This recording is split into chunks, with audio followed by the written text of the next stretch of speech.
Hi again. Hey friends, strangers, internet. Is that my new intro? I don't know. We'll try it out. Hi, I am here today to do a first impressions of a new palette that I got. This is the bhcosmetics Color Festival palette. And I've never done a first impressions, but there's no better time to start than now. I have my base on, basically done, brows, a little lip gloss, and I thought I would go in with this palette.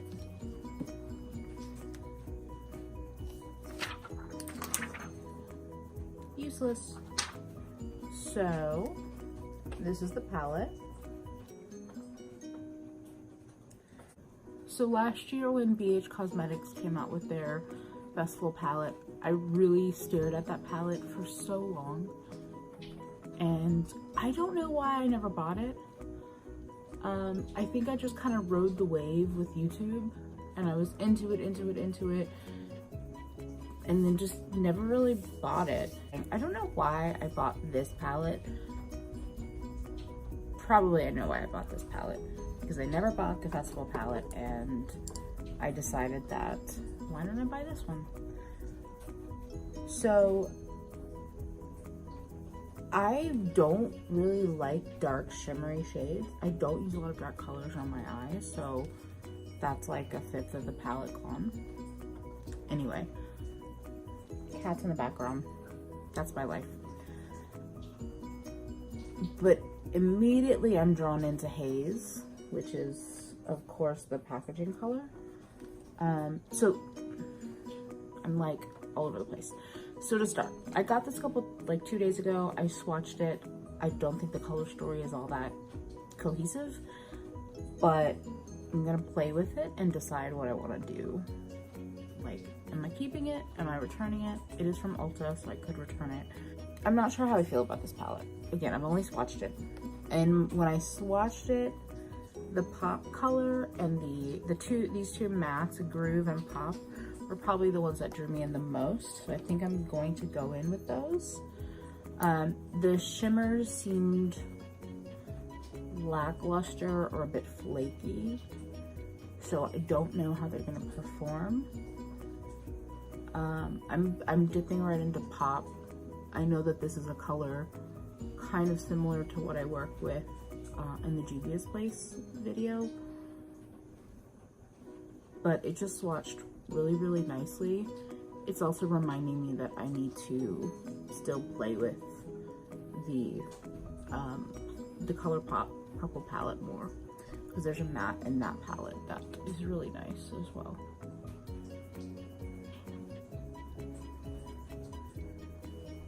So with bhcosmetics, the only other palette that I've used from them, the only other eyeshadow palette I've used from them is the Carly Bible, her second palette. I bought that because I saw it in Ulta and I swatched the, it was mostly the highlighters actually that got me. So I'm going in with Groove because I already felt like that was starting to look a lot like the other video I did. And again, I feel like everyone says this was first impressions, but like, this is a first impression. I don't know what I'm doing. I don't know if I'm going to love what I put together. But I also felt like this was a nice way to record a video before work, because that's real life. If I save all my videos to Sundays or Mondays, along with everything else I need to do outside of work, you get a video once every 2 weeks, which is not really what I want to do. So the Groove color overtook Pop a little bit, which was on purpose. I kept dipping into the palette and going onto my eyes, so that's understandable. I'm going to try to go in with this smaller brush and pack Groove on at my crease to see if I can get a more vibrant color just there. It's layering okay.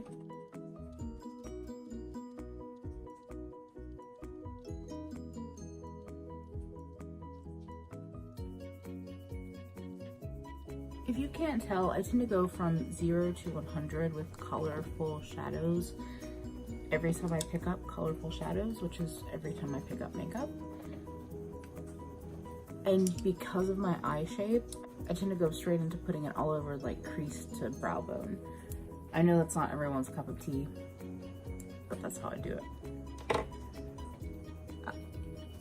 I'm gonna go in a little bit with sequins, which is this really bright pink. I'm just tapping it on my outer,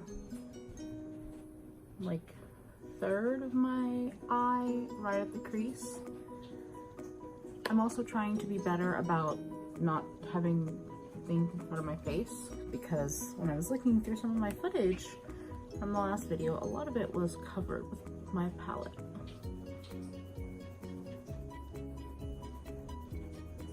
Okay, so I just tapped sequins in the outer third, just adding a little bit more depth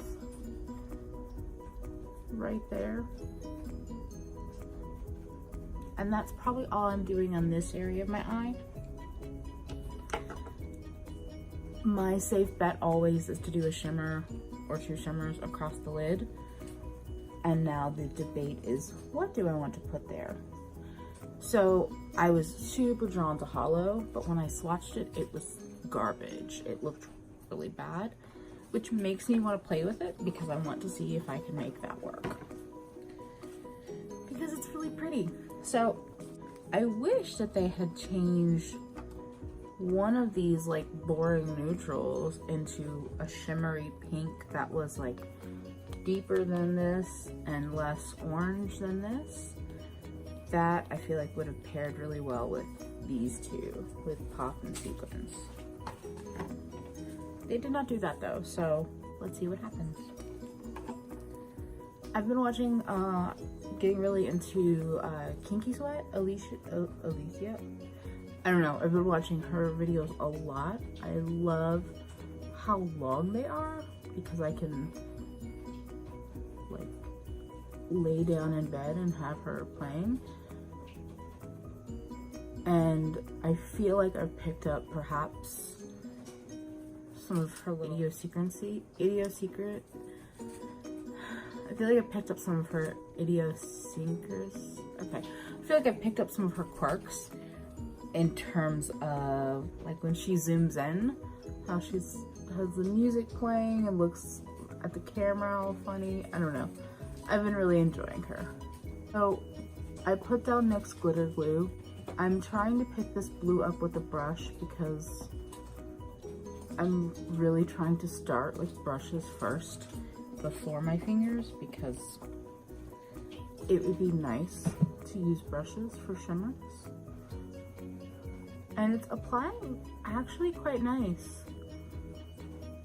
It's difficult with using this really magnified mirror because it's so close up that sometimes you don't get a true sense of how it looks. But this shadow is very flaky. And it is like flaking around in the pan a lot. I think I'm still going to go in with my finger. So sometimes once I've applied a shimmer with a brush, I'll go back in for like a last coat with my finger because it intensifies the shine and smooths everything out. I really pack this on my finger, but when you do a light swatch, it does not look good. So I feel like this puts that last layer of shimmer on, and also that motion of placing your finger and dragging it helps oftentimes with creating a smoother looking shimmer. Like this still looks super textured to me, very, very magnified, but compared to what it looked like before I did that motion, it's much better now. So, so I'm gonna go in and do the same thing on the other eye.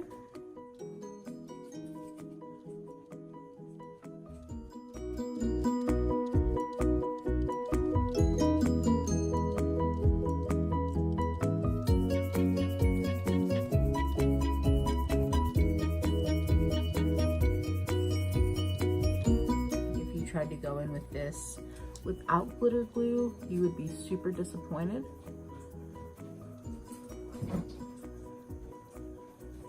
Even this side, I think I had a little less glitter glue on my lids now than I did on this lid, and it doesn't seem like it's the same application. If you're impatient, just get the brush and go in with your finger. It will truly make a difference. But you see that initial coating? Not very impressive. So that's fine. I definitely should have put on more glitter glue on this eye because the difference, oh, okay, fine, I see you. I'm just gonna put a little more glitter glue on my brush.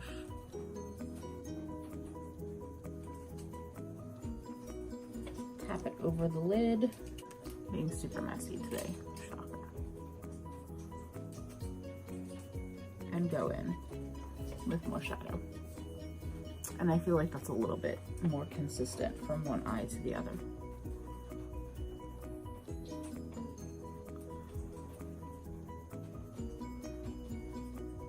But I will totally say, my eyelids look very, very textured. They are very crinkly, so that's their natural state, but this shimmer did them no favors. Yeah, this baby hollow is very crumbly. I'm going into Banger, which is the shimmery pink.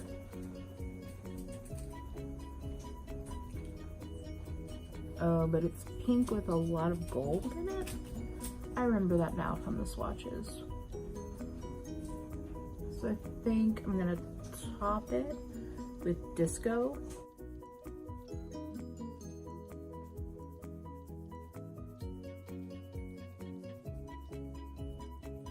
Disco is like a white gold. I thought it was just white. It's a white gold. That was not the point of topping it, but it's lightened it up, so that's okay.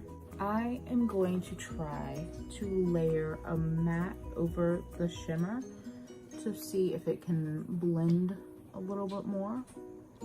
Oh yeah, that's nice. Okay, so I wasn't super happy with just the one color across the lid. I thought it was a little boring. I'm layering sequins, this really dark pink, over the blue shimmer and into the matte part where it really already was. And that's created a nice purple shimmer, blue to purple to pink.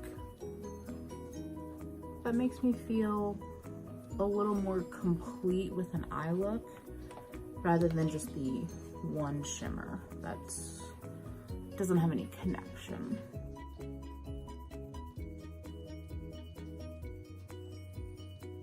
I am going to work today, so this is a lot of color, I know, for many people, but I also wear glasses and I feel like I can get away with a lot more color in my eyes because the glasses truly hide a lot of it. I don't know if mattes layering over shimmers is like a difficult thing or anything like that, but I appreciate that worked. I don't know if I do that a lot, and now it's changing my mind about what I do, how I layer shimmers and mattes. So I have this habit of not putting anything on my lower lash line, like just nothing. I don't want anything down there. But I'm trying to decide if that's what I want to do today.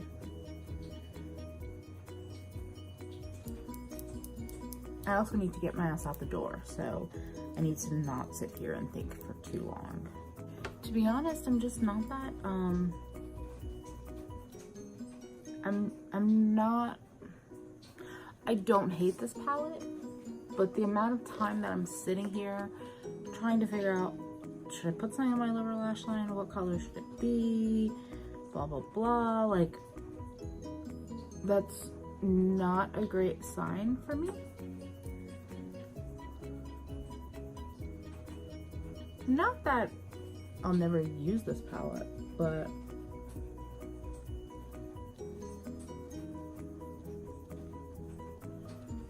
currently I'm not incredibly inspired by it. So I don't know why I did this. Oh yeah, I don't like that at all. I put Experience and Groove on my lower lash line, but they are so warm compared to my upper eye area that I don't like that at all. I'm adding Pop. I don't think I really did much of anything. I'm gonna go in with this brush, which is denser, and I've cleaned it off a little bit in the color switch, so hopefully Sequins is not still on there. I've loaded this up with Pop. I put it down here first so that it would deposit the most color, and then blended it back and forth. Yeah, okay. I'm digging that more because that brought down the cool tone pink, and then it has more of the warmth here. The under eye is also like set with the Too Faced Peach Perfect mattifying powder, and that, I love that powder, but I also realized that product doesn't stick to that at all. The reason why I don't like putting powders down there, that it always makes me think my bags look more obvious. I'm literally just packing on more white because what I decided to do is to carry it down and across the line, not all the way across, but to connect the inner corner to the lower lash line. I also tend to do like little upward motions to help that super bright color blend out into my skin, because sometimes there's a harsh line where the brush ends. Okay, I'm feeling done. So I'm going to put on mascara and be back. So mascara is done, and some final thoughts on this. This seems like a fine palette right now. I don't know if it will stay in my collection because it is only partially interesting to me and not specifically inspiring when I open it up. The quality on the palette seems decent. I don't necessarily have complaints on that. I haven't worn these shadows for a long period of time, and this is not a wear test video, but if I notice them fading or acting odd by any means, I'll update on my social media, my Instagram. I'm nomnivorous on Instagram, and hopefully people that are finding me on YouTube are following me there, and, you know, vice versa. I'll probably update there if it's misbehaving in any way. Otherwise, it's probably a just fine quality. And, you know, if you're actually interested in the colors, sure, maybe go for it. But if this is what drew you in, I don't think it really matches up too well from outside to inside. Just my personal take. I hope everyone has an amazing day. Thank you for watching this. Thank you for finding me. Thank you for supporting me. It feels weird to say it, but you know, if you like the video, like it. If you feel like following me on this new YouTube journey, maybe you could subscribe. And maybe tell me down in the comments, like, what's a purchase that you've bought where you feel like the packaging is what drew you in and the inside didn't match up. I'd love to hear. Thank you again for watching, and I'll see you soon.